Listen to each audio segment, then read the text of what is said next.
So my name's Mike Hicks. I'm the Principal Solutions Analyst at ThousandEyes.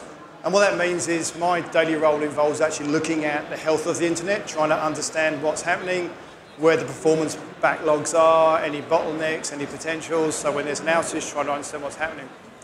We take all that information and essentially put it back into the product so that you can actually sort of do the same thing. So it's come from there. I was actually born in London.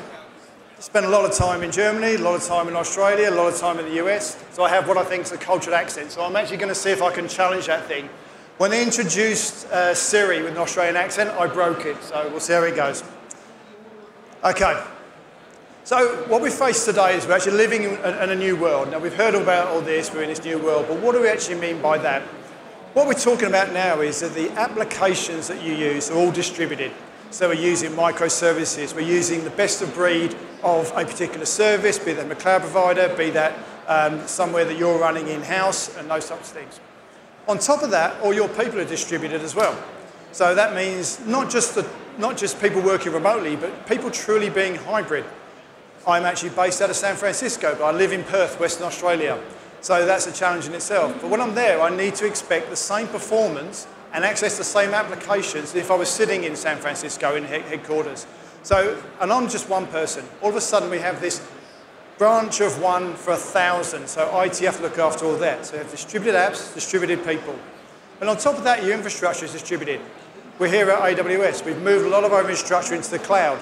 We're utilizing services, infrastructure as a service, platforms as a service to actually run our businesses on, which is all great, but all of a sudden we have everything put together.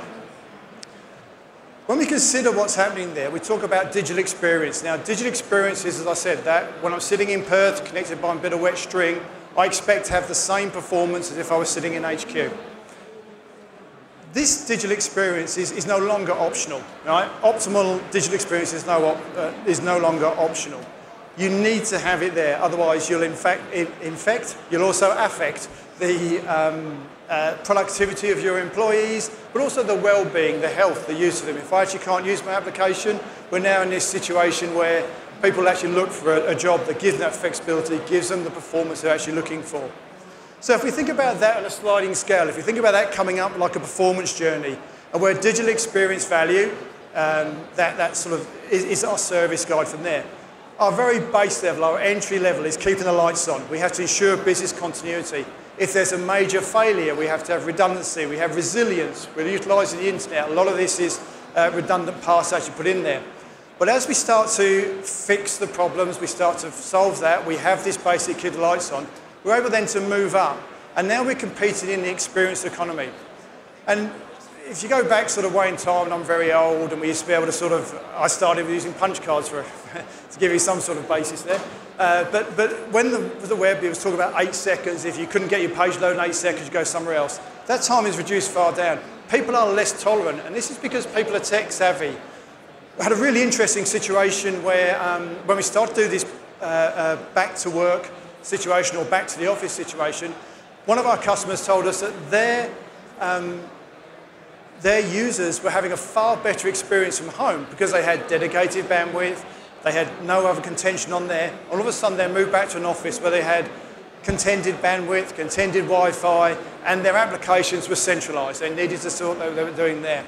So this is, and think about that for your customers as well. So once you've actually got this keeps lights on, we can move up and we can now do the experience economy. If I can offer a good experience, I'm going to use that service rather than actually switch somewhere else. Again then, let's move up that scale again. We've improved that, we're starting to do this continuous improvement model. We now want to protect our strategic digital investments. We've digitized. People talk about digital transformation. We're way past that. We're in digital acceleration. Everything is moving digital. We're moving workloads into the cloud. We're distributing these environments around from there. And we need to protect what we got from there. We need to have visibility into these and to be able to quantify the benefits. We've invested a lot of money in the people and process and the technology. It's not just shifting one CapEx to an OpEx budget. You need to be able to sort of justify that coming back there as well. And once we've done that again, the next stage we can do is we can really get a continuous improvement. We talk a lot at ThousandEyes about mean time to innocence, but let's consider what we actually want to do is nobody wants their application to be down. No one wants their users to be impacted. We want to be able to sort of move up that scale so we're actually improving all the time. There's one of our customers will actually do, if someone in the region, 200 pushes to their website every day. And the reason they do that is because they're talking about these microsecond improvements to the performance. Now, they're an e-commerce site, and what they're actually doing there is they're shifting products around based on demand, and then also coming to logistics in the back end. But they've actually worked out by making these microsecond improvements, doing these 200 pushes a day, they're actually sort of making sort of thousands, 100,000s on their bottom line. So this is when we talk about being that continuous improvement model. Right? So that all sounds very good in principle. But all of this is underpinned by the internet. The internet is this disconnect or this connection of autonomous systems all linked together. But we're now putting our business on top of this. We're relying on this as well. That digital experience is no longer monolithic. So where we had the old, if you think about the linear path where we had user, magic happens here, network, server, no longer exists. We have dependencies all over the place, and all of those have to work together in a seamless service delivery chain to actually give us that performance. On top of that, a lot of these dependencies we rely on, we no longer own. And that's actually by design. So we don't own the payment gateway as a financial organization. We don't own the API gateway, but we have the microservice. We don't own the infrastructure underneath. But we're reliant on these things. We need to have visibility to understand what's happening. And as I said, going back to that, digital experience is no longer optional. Just fixing what you have is no longer sufficient. You can't just sit on the end and just fix what we've got here and go, well, I'm all right, it's over to you now, let's see what happens from there. And if you think about, we have the internet, we have all these dependencies, we're starting to overlay all these protocols upon protocols upon protocols. They've all got to work seamlessly. As I said, I've been in networking an awful long time. When I started, it was very simple. I was actually working on X25 and these very simple frame relay circuits. It was very simple to do this. But now I have to think about another protocol on top of that. I think about this third-party gateway, and all this stuff has to work together seamlessly, as I said. When we talk about the network, and I use that example of having that linear path, client, magic happens here, server around from there, it no longer exists. And I really like this. When we talk about the network, we talk about the network in capital letters. And what we mean by that is that the network is this interconnection, that this is the lifeblood. The longest part of any journey that you're going to rely on to deliver the applications, to maintain that digital experience, is going to be the network. And that network is no longer just pits and pipes, speeds and feeds. It's actually made up of different services, secure gateways, different ISPs with their own business requirements, different APIs. We want to say we've got a best of breed, cloud providers, we've moved across there, hybrid, colo facilities, everything needs to work together. And no longer is this network this linear process. We sit in the middle. Our application, our digital experience is in the center of this. Okay, so now let's get into the crux of what I'm actually here to talk about. That was all a preamble. What I'm here to talk to you about today is ThousandEyes AWS Network Path Enrichment. So why do we actually need this? So when we go in, and I mentioned the magic happens here cloud, when we start to go into the cloud providers environments, AWS environment there, when it enters the public cloud network, the visibility into these nodes might be limited. And there's nothing nefarious about this. This is by design. It's actually done a lot of ways to actually sort of speed processes up, to make sure we have reduced latency, to allow the cloud provider to use their backbone more efficiently, all these types of things. Now, so what does it matter to have visibility? If you can identify the nodes within that AWS network, you can help isolate and optimize the geographic routing, therefore we can understand the performance problems, and we can design and we can actually be more scalable. Think about this situation again, think about the performance journey when we're coming up. What we actually want to do is we want to have that continuous improvement. So if I can actually see that my EC2 workload is in one particular location, but all my users accessing it from Perth over the bit of wet string, so I'm in US East 1 and I'm actually in Perth there, all my users down that way, why don't I actually move that workload over here? Because I'm being backhauled through this other network, it's starting to performance. If I understand where my services are, understand where my dependencies are, I can actually start to make those optimizations so I can move up that optimization journey. So what does it look like? For those of you who haven't seen ThousandEyes before, this is our sort of our secret sauce, our bread and butter, and this is that path visibility map. Now this path visibility is showing you the hop by hop. There's no instrumentation required for this. I sound like a showman's spruiker here. There's no instrumentation required from here. We have synthetic agents that sit, in this case, sitting down in Jakarta, Indonesia there, and then we'll actually emulate a transaction passing across the network. And as it goes through each one of these ISP hops, we'll actually be able to record information pertinent to its geographic location, its autonomous system, and whether there's forwarding loss or whether there's latency. So we've always had that. That's our stuff. And what we've done now is we've extended that visibility into the AWS network. So you can see as we go across, and I did this yesterday, I get left and right confused. That side, on the left-hand side there, we start to see you're going into the Amazon cloud. So here where we start to see, we're actually seeing our endpoint there is an Elastic instance, EC2 instance there as well. So, but here we can actually start to see, all right, this is where we enter the network. So we enter the network in Ashburn. We're in the service Amazon, we're in region US East 1, and the border network is US East 1 as well from there.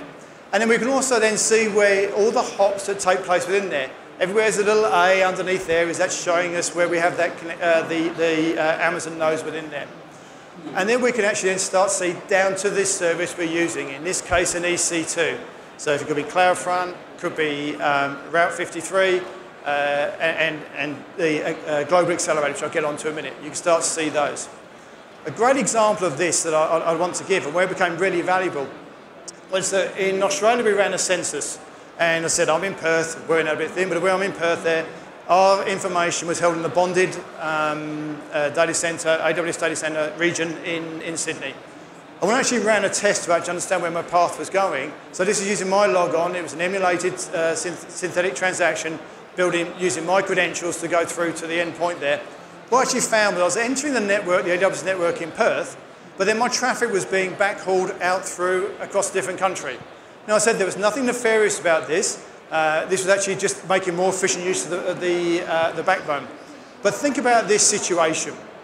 Think about it from a data sovereignty point of view. If you look at all the data residency, data sovereignty laws, everything is built around data at rest. If we think about our data in flight, if we have this visibility and understand specifically the hops we're taking and where they're located, we can make decisions about where we want that traffic to go. If we have someone sort of connecting into an area that we might not want to pass through from there. And also, this information, again, we work with Amazon on this. We're taking the IP address to understand what's going on. This is a collaboration where we actually have that information relevant to us. So they want to understand this. If there's a performance bottleneck, your workload's in the wrong area, they want to help to understand where we can actually move this to.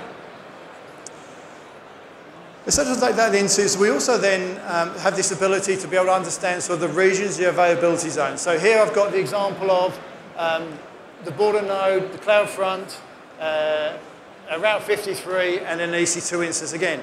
We can understand, like I say, so if you actually look down the service, the region, we can see where it enters into, we can see the service it is, and we can see which border network is coming into.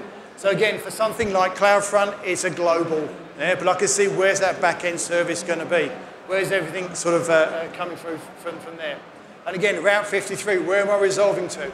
And you also see, we're actually giving then performance times, average response time we got there. So again, I can understand what's happening from that, so I can make optimization choices and make these performance improvements. Last but not least, the Global Accelerator. Right? It does exactly what it says on the label. It's a global region. It's there to understand what's happening. And as these other services, we're able to understand what's going on. We're able to understand specifically where the Global Accelerator is. Again, this is a global resource, so my region's global around there. But what I can do, because I'm running tests against these, and there's information on the AGA as inherent in itself, what we're able to do is to do a compare between the two. Now, from what that means is that, again, network engineer, very long, very simple, follow rules, love patterns. Comparison is the easiest thing. If my tests are saying I'm getting 3 milliseconds, oh, sorry, let's go the other way around. My global accelerator tells me I'm getting 3 milliseconds average response time because of the stats and the metrics it's doing around from there. But my test for my users are showing I'm actually getting 19 milliseconds, then that becomes something I want to look into. And I can expand that to see specifically which POP. So again, I'm looking at the global accelerator as a global resource. So I can see, is it affecting people from Singapore? Is it affecting people, always affecting people from Perth? Is it affecting people from Boston or something like that? I can see the various pops come down from there, from my testing from that.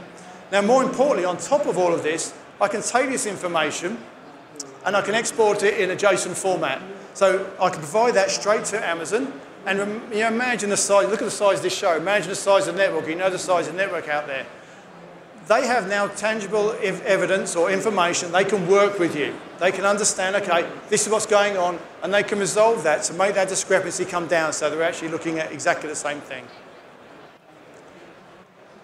So sort of just wrapping up, and if I had sort of takeaways there, the main one, and sort of a ThousandEyes key message, is network assurance. You need to be able to assure the end-to-end service delivery chain that underlies every digital experience today. The longest part of any of your interaction is going to be across a network, no matter what happens. Submarine cables, the cloud providers, everything is linked together, and you need to have visibility of that. You also need that contiguous visibility. With the AWS path enrichment, you'll be able to see into the AWS cloud, and then you can be able to piece those all together. So I now have complete contiguous visibility from complete end-to-end there, from where my users are right through to everything else. And again, the biggest thing for all this is data-driven conversations. We can stand up here and just say, oh, this is the performance there, but I have a data that I can share in a common format. We often talk about, or people talk about breaking the silos down. Right? Okay, that's never going to happen. People operate in their silos for a reason.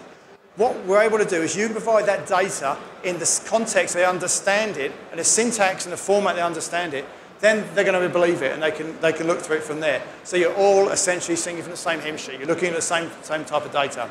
And this is important for this seamless experience for users. Everybody wants to work together. We talk about resilience in the network, there's all these redundancies. Outages themselves, then they still happen. As I say, I'm looking at them every day. But what happens more frequently is degradation. And to be able to understand that degradation, this is where you can actually sort of see right across. I actually have 2 minutes, 37 seconds left. We are actually in booth 1621 over there in the corner. Nobody puts ThousandEyes in the corner, but you can actually see over there. But again, as I said, my day job is actually looking at internet outages, understand what's happening, and we have a whole research division. I work for the Internet Intelligence Research Division, and we're actually looking at this data. We use all our own data to actually understand that. We have a free outage map. If you go to thousandeyes.com/outages, you'll be able to see the health of the internet as it's happening from there. We also have a blog, regular blog, every time there's an outage and just general information. Again, please sort of like, subscribe to those. And I do a bi-weekly podcast on the health of the internet. I'd love for you to take a listen to that. You can actually play on half speed so it comes across from there. So I now have 2 minutes left. I'm sure we can stretch it. So if there's any questions, I'm happy to take them.